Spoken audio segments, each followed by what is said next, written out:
High, আমি সুচিস্মিতা। আজকে day 3। আমরা কাটরা থেকে যাব কাশ্মীর পেহেলগামে। যেহেতু বলেছিলাম যে বৈষ্ণব দেবী থেকে আসার পর একটা দিন আমরা গ্যাপ নেব। গ্যাপ মিন্স রেস্ট নেব, কারণ ওই মুহূর্তে পায়ের যে অবস্থা ছিল তো কোথাও যাওয়া সম্ভবই না। তো চলুন রেডি হয়ে নিই। এখন বাজে প্রায় সকাল 7টা। আমাদের বাস ছাড়বে 8টার সময়।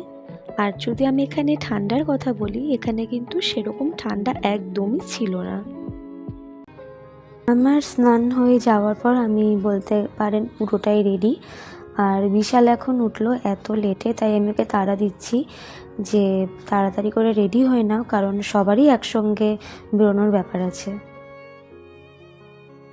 তবুও আমাদের এখন শরীরের যে অবস্থা, বিশেষ করে পায়ে কোমরের যে অবস্থা, তো মিডিলে মানে যেরকম হাঁটা পড়েছিল আর কি, আমাদের ওষুধও কাজ দেয়নি। কারণ যেদিন আমরা ফিরেছিলাম সকালে, ওই দিনকে আমি একবার প্যারাসিটামল খেয়েছিলাম, কারণ আমার জ্বর এসেছিলো। এবার প্যারাসিটামলটা খেলে জ্বরও কমবে, প্লাস গায়ে যদি কোনো ব্যথা থেকে থাকে সেটাও কমবে। তারপরে একটা পেন কিলারও খেয়েছি, যদিও আমি খুব একটা ওষুধ খেতে পারি না। মানে ওই দুটো খাওয়ার পরেও, ভোলিনি স্প্রে দেওয়ার পরেও কোনো কাজ হয়নি। তাই সবারই এখনও মানে শরীরের অবস্থা একদমই ভালো নাই বলা যায়। চেক আউট করে বেরিয়ে পড়লাম হোটেল থেকে। আর এখানে ইনি দেখছি অনেক কিছু বিক্রি করছেন, তো 2-4টে জিনিস আমরাও কিনে নিলাম। আর এখন ওয়েট করছি বাসের জন্য, কখন বাস আসবে। আর আমার ব্যাক সাইডে দেখুন, এখান থেকে পাহাড় দেখা যাচ্ছে। ফাইনালি চলে এসেছে আমাদের বাস, আর বসে পড়েছি যে যার সিটে। এখান থেকে যে আমরা পেহেলগামে যাব, যে ট্যুর অর্গানাইজ করেছিল তারা বলে দিয়েছিলেন যে ওখানে কিন্তু আমরা বরফ পেলেও পেতে পারি, সেই জন্য কিন্তু হাতের কাছে সোয়েটার আর জ্যাকেট অতি অবশ্যই রাখতে। এখান থেকে পেহেলগামের রাস্তা কিন্তু অনেকটা, প্রায় 8 থেকে 9 ঘন্টা দূরত্ব।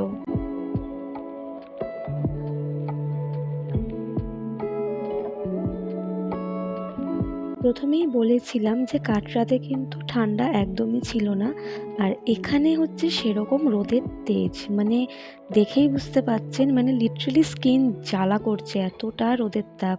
মানে স্কিন সহ্য করতে পারছে না, ঘাম হচ্ছে না কিন্তু স্কিন জ্বালা করছে। আর এখানে দেখুন চারিদিকটা কি সুন্দর সবুজ হয়ে আছে। মানে আমরা যেরকম ফোনে ফটোস বা ভিডিও ক্লিক করলে যেরকম ফিল্টার লাগাই, হ্যাঁ, কিন্তু এখানে উইদাউট ফিল্টার এত সুন্দর সবুজ হয়ে আছে, দেখতে কি ভালো লাগছে। তারপরে আর কি, বাসে বা ট্রেনে উঠলে আমাদের দুজনের তো মুখ চলবেই, তো সেটাই বা কেন বাদ যায়। 10:30 থেকে 11টা নাগাদ একটা ধাবার সামনে বাস দাঁড়িয়েছিল, তো সেখান থেকে আমরা ব্রেকফাস্টটা করে নিয়েছিলাম। ব্রেকফাস্টে ছিল লুচি আর ছোলার ডাল। তো চলুন খেয়ে নিই। ছোলার ডালটা বেশ ভালো ছিল খেতে। তারপরে আর দেরি না করে উঠে গেছিলাম বাসে, কারণ এখনো অনেকটা পথ যেতে হবে।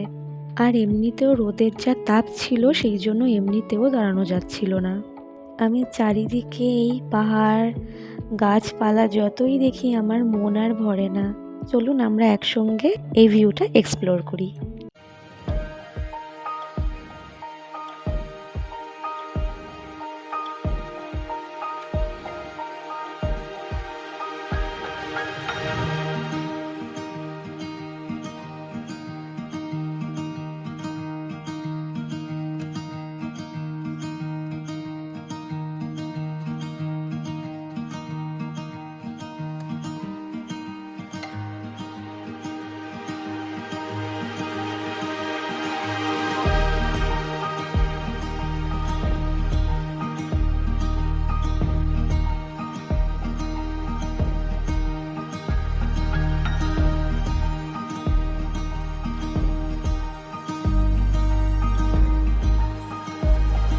এটা ছিল আমাদের পেহেলগামে যাওয়ার জন্য ফার্স্ট টানেল।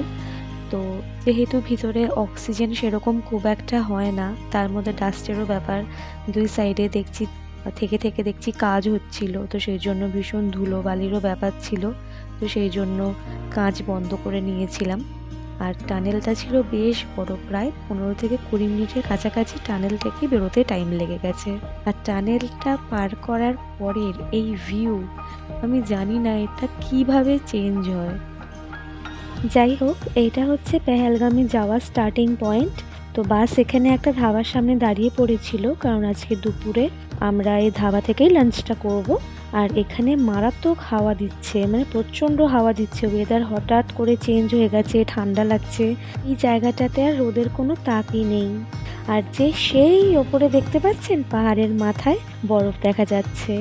তো চলে এলাম ধাবার ভেতরে লাঞ্চের জন্য, বসে পড়েছি আমি, বিশাল, আমরা সবাই বসে পড়েছি। আর এখানে আমার চুলের অবস্থা দেখছেন, হাওয়ার চোটে সজারুর মতন হয়ে গেছে। ঢুকে পড়ছি ন্যাশনাল হাইওয়েতে।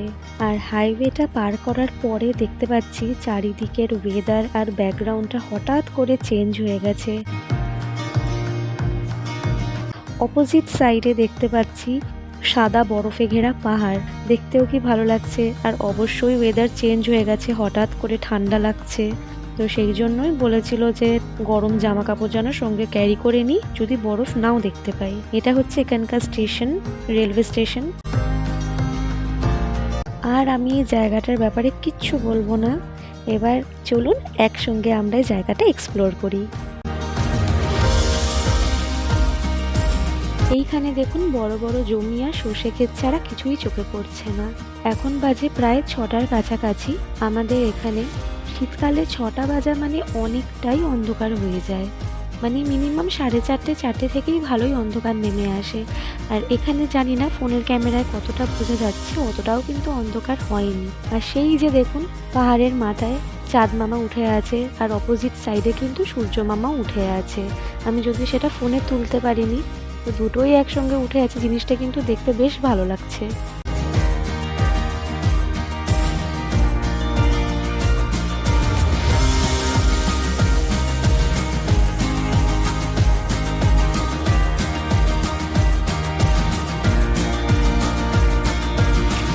আর যদি এই ভিউটার কথা বলি, কি অপূর্ব মায়াবী লাগছে। বরফ ঘেরা পাহাড়ের চূড়ায় চাঁদ মামা উঠেছে, এই চারিদিকটাকে কেমন মায়াবী একটা আকর্ষণীয় করে তুলছে, কি অপূর্বটাই না লাগছে।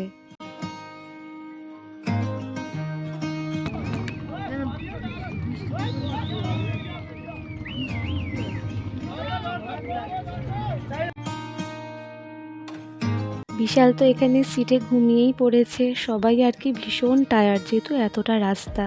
তো আমরা অনেকটাই কাছাকাছি চলে এসেছি। তো আজকের ভিডিওটা আমি এখানেই স্টপ করছি। আমরা পেহেলগামের কোন হোটেলে উঠলাম, কালকের দিনটা আমরা কিভাবে কাটালাম, কোথায় গেলাম, সেগুলো সব নেক্সট ভিডিওতে আপলোড হবে। সবাইকে টাটা।